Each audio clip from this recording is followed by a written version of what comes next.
What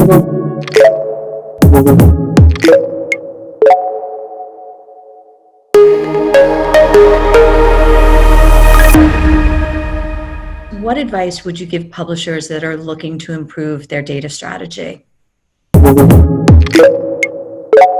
Sounds cheesy, but collaboration within the business.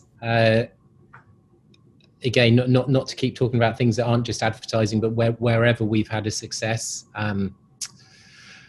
whether it's a newsroom, marketing, or advertising. In the case of working with Badir, it's vital if you're kind of looking after the data capabilities to find that champion in the business who is the annoying, demanding customer who knows what they want and has the ambition of what can be achieved with data, but also has an understanding of its limitations and nuances. And so it's kind of whether you have kind of top level, top down kind of mandates to kind of drive change with data or not, it doesn't really work unless you have those kind of champions both on kind of the business commercial side and within kind of the technology or data teams. I think that's the number one takeaway.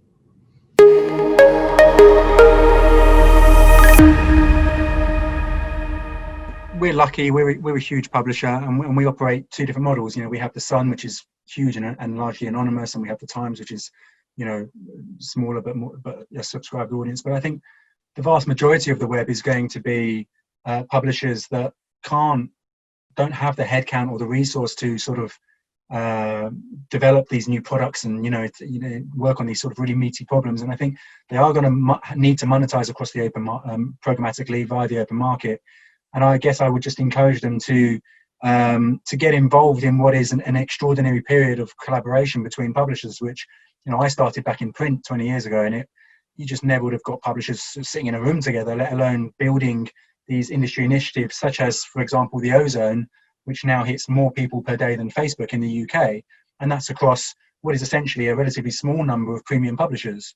So we have the ability now as publishers to unify, to sort of create these sort of standardized taxonomies for both interest and context, to work together to create an ID solution if we wanted to, and we may not. But, you know, I think all publishers need to work together, big and small, to think about how do we combat, you know, the platforms on the one hand, and then the very, very murky long tail of the web on the other. I think for me, the takeaway would be invest in the right technology. When third-party cookies go away, make sure that your technologies aren't reliant on third-party data, that ultimately it does protect user privacy and respects user privacy and works across all browsers. And I think a second part is the education piece, both internally and externally. As Badir mentioned, and as Dan mentioned as well, publishers are in this really unique opportunity. The keys are kind of back in their court, the ball's back in their court. And I think educating the buy side, building these consultative relationships is important. So equipping your sales team with the right tools to do that, so that you can really excel and drive revenue and momentum forward.